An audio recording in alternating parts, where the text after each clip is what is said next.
Ryan, what's up? Hey, not too much. How are you? I'm doing good. I feel like PHP's been around forever. Yeah, it's 27 years old, I think. 26, 27. Off to Wikipedia we go. 1995. I don't know. So when I first started web development, like I started getting into PHP, and I feel like they had a lot of stuff going for them for like the new releases, like increasing speed. Yeah, and they've been continuing that trend. Apparently PHP 8 is supposed to be even faster, when it comes out, which I think is supposed to be later this year. Um, but yeah, PHP 7, there were like ridiculous speed improvements over PHP 5 and earlier versions. I just feel like it's not as exciting as like JavaScript or like changing the game, so to speak, I guess.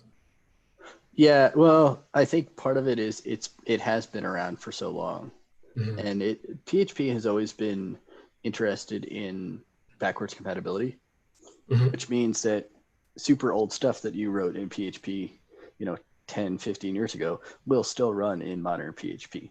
They're actually potentially changing that at PHP 8. There will be some things that uh, might not run quite out of the box. Like they actually, in order to get to the next level of performance improvements, they had to make some design decisions that were basically like, yeah, you can't do the old slow stuff anymore, which is probably a good thing.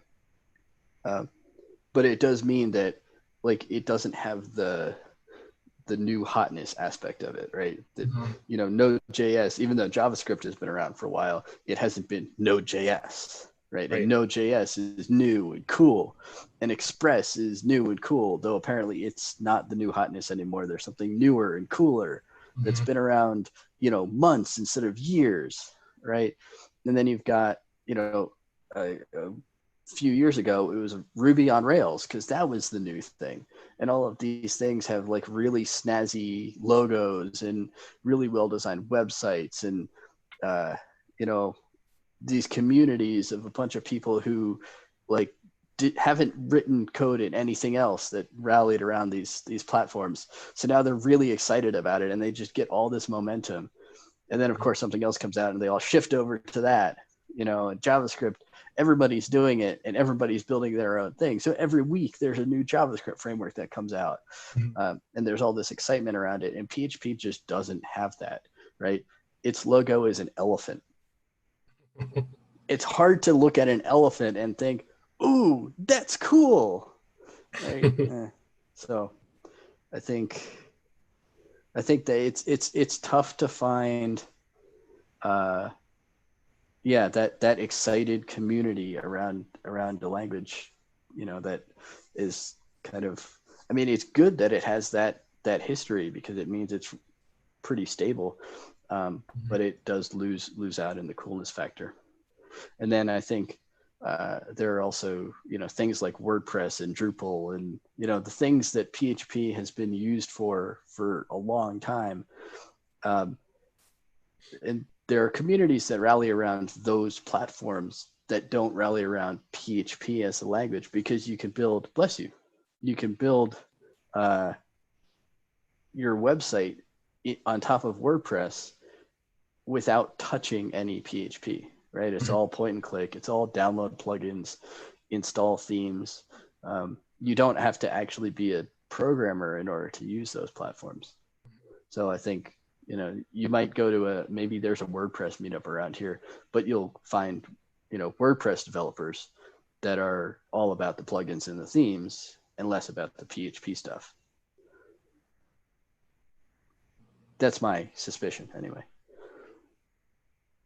Yeah, so I downloaded some WordPress stuff and I like was poking around at it. Haven't really gotten like deep into it at all. So it's interesting. In order to develop like those plugins and those themes and stuff like that, like you have to know some kind of PHP though, right? In I order think. to build the plugins, certainly the plugins, the themes less so. I mean, Mhm. there might be a little bit of PHP here and there, but it's basically just you could probably get by just looking at the little snippets of PHP that you need to put in a template in order for it to do the right thing, and just copy and paste from one to the other, and voila, it works. The plugins, definitely you need to know some PHP. It's not all of PHP. There's definitely, it's kind of like a minimal, like the set that WordPress uses. I don't know if WordPress has changed in the last 5 or 10 years since I actually dove into that world. I don't know but either. back then it was all functions. So there was no object-oriented PHP, because WordPress was written in, I want to say PHP 4, maybe earlier. But certainly it runs on PHP 4, it runs on PHP 5, certainly runs on PHP 7. But I don't know if they've upgraded the API so that it's more object oriented or anything, or if it's still the old function hook driven API. Interesting. Yeah. So when I was doing PHP stuff, I got into Yi 2 a little bit. Mm-hmm. Haven't gotten into like Laravel or anything like that though. So I spent a little bit of time looking at a Yi application. I mean, once you get down to it, all MVC frameworks look approximately the same. And this is not just PHP. This is even, Python and C# and those sorts of things. You get into, yeah, sure, they have their nuances, but they all look essentially the same, right? You end up with a controller, which is a class that inherits from a specific other class that's provided by the framework. And then every public method, in some cases, that returns a certain type, but in PHP, obviously that goes away. Every public method, I think in Yi, it has to be named a specific thing too, right? It's like action something something. It's been a long time. I spent like 3 days looking at this app, but I think there was another pattern that it had to follow. But it was still like, pretty straightforward, right? You have your framework, you have your conventions that you have to follow, and then boom, you have that. Laravel is pretty much the same way. Laravel has a lot, is highly opinionated, which, some people like it, some people don't. But it does mean that it has a lot of functionality provided for you kind of out of the box that you can use. I don't have much experience with Laravel. I actually, after I took over this meetup, I started reading a book on Laravel because I figured it is the new hotness when it comes to the PHP MVC world. Even though it's been around for several years, not quite 10, I don't think, but more than 5. And it's got some cool features. It's definitely gained traction. One of the things that I found was kind of weird is its template syntax is kind of like Razor syntax from the .NET world, which if I'm going to write Razor, I'm just going to write .NET because I am a .NET developer at this point. So, yeah. And then there are a few others. There's something called Cake PHP. I feel like that one might be the oldest. It definitely feels the oldest if it isn't the oldest. And then there's one called CodeIgniter.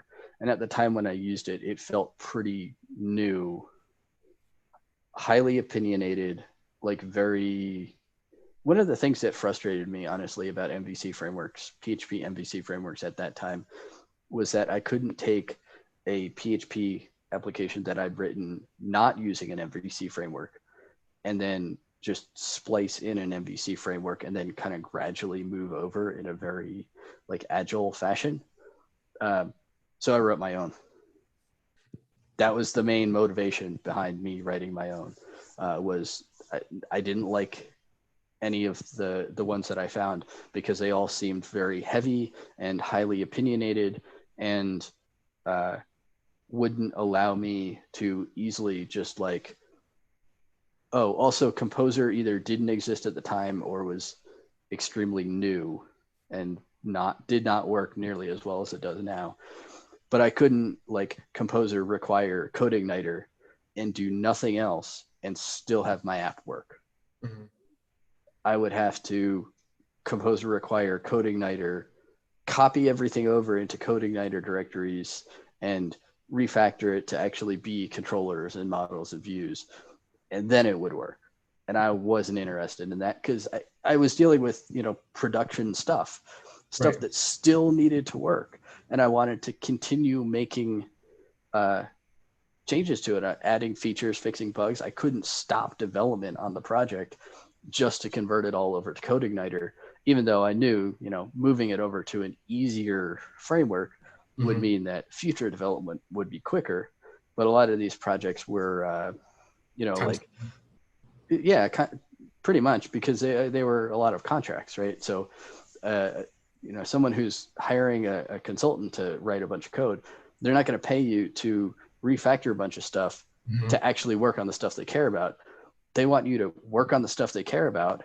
And, if you can do the refactoring along the way and make it more maintainable, sure, it's part of the same thing, but then they're not going to set aside a chunk of money to do refactoring. It's Mhm.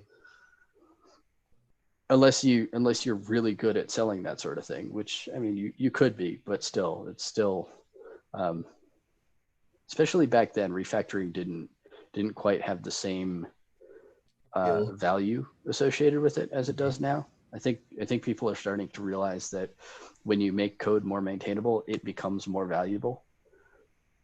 Yeah. Back then, it was get it done and get it done now. And you don't think it's still that way? Depends on the environment and who you're talking to, Okay. and possibly like the size of the project, right? If you're working on a project for like 10 hours, it's probably, get it done now, right? You're not going to do a whole bunch of refactoring in 10 hours. But if it's a 6-month, 12-month project, Mhm. maybe you can do some refactoring along the way. Maybe in those projects you can even say, hey, we can spend the 12 months building out the features that you want, but we really want to leave the product better than we found it. So we'd actually like to take the first 2 months and do a bunch of refactoring. We'll still get done what you asked for, and possibly even more. We'll at least get done what you asked for. But Mhm.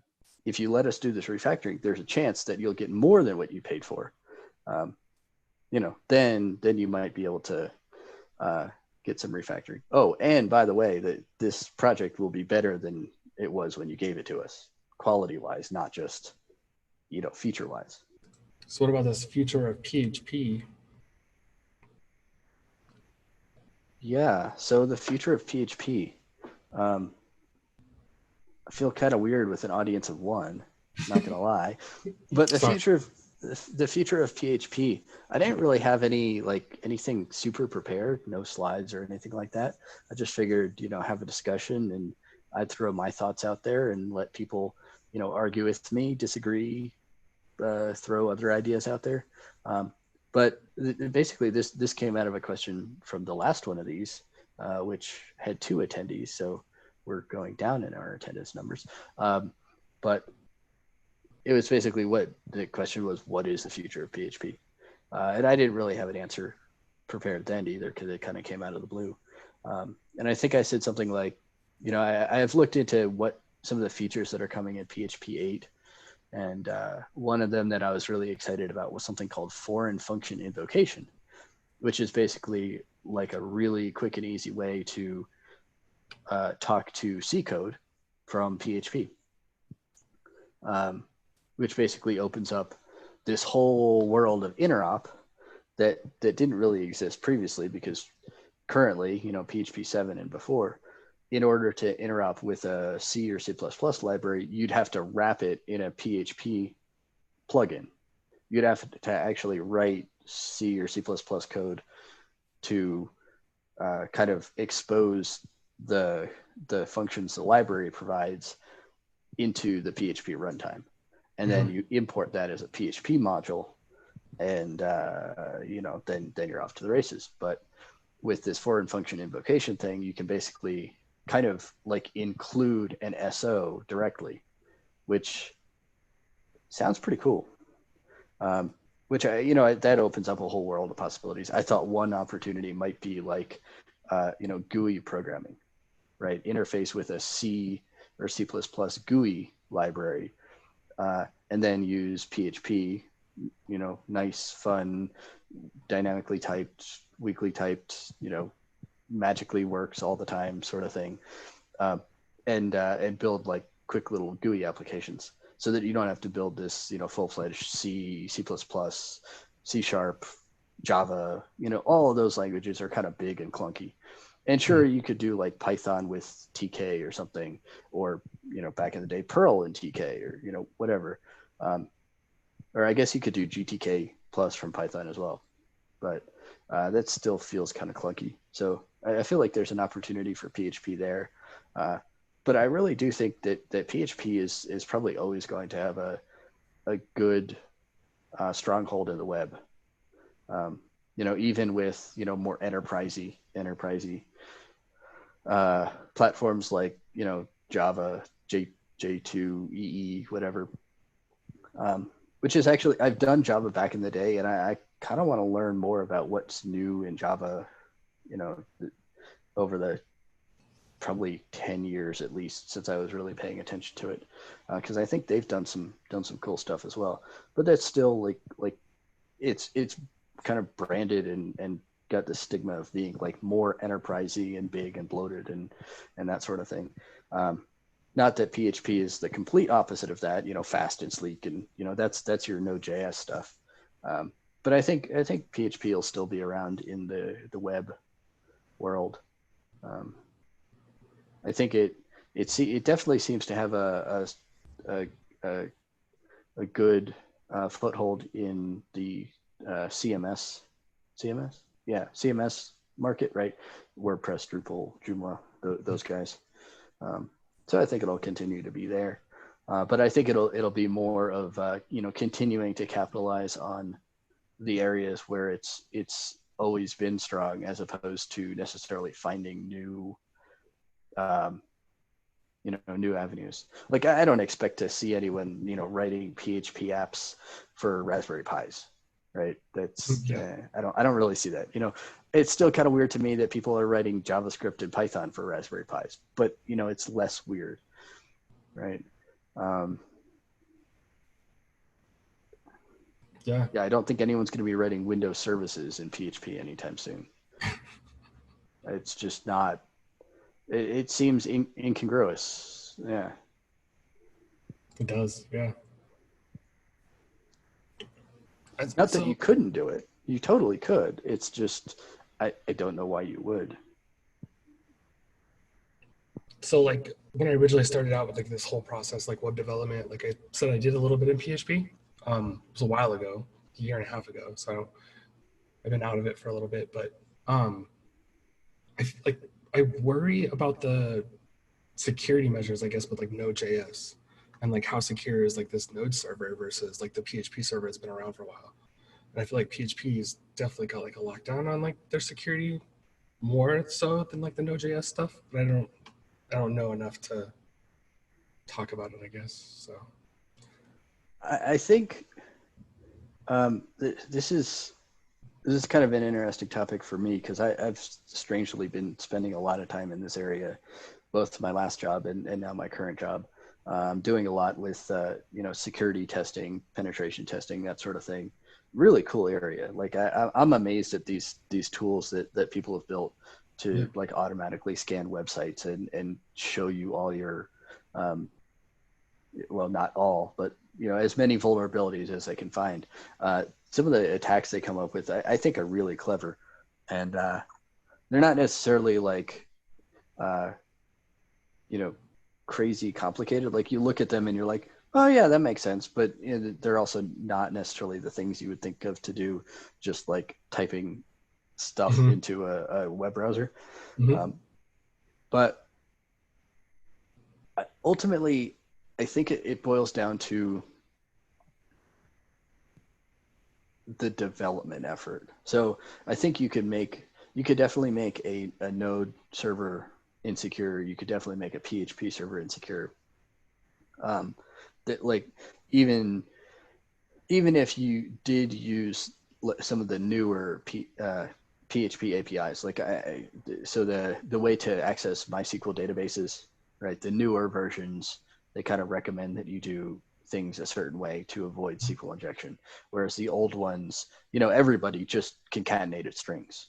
Back in the early days of PHP, I mean, SQL injection wasn't a thing. It was, but it wasn't on anyone's radar. So you just concatenate strings. That's just what you did. But I think the opposite is true as well. You can make a Node.js server, virtually impenetrable. You can make PHP virtually impenetrable as well. It's just, are you properly defending against the vulnerabilities and those sorts of things? Now there are potentially some situations where like there might be a vulnerability in the runtime itself. Mm-hmm. And that's,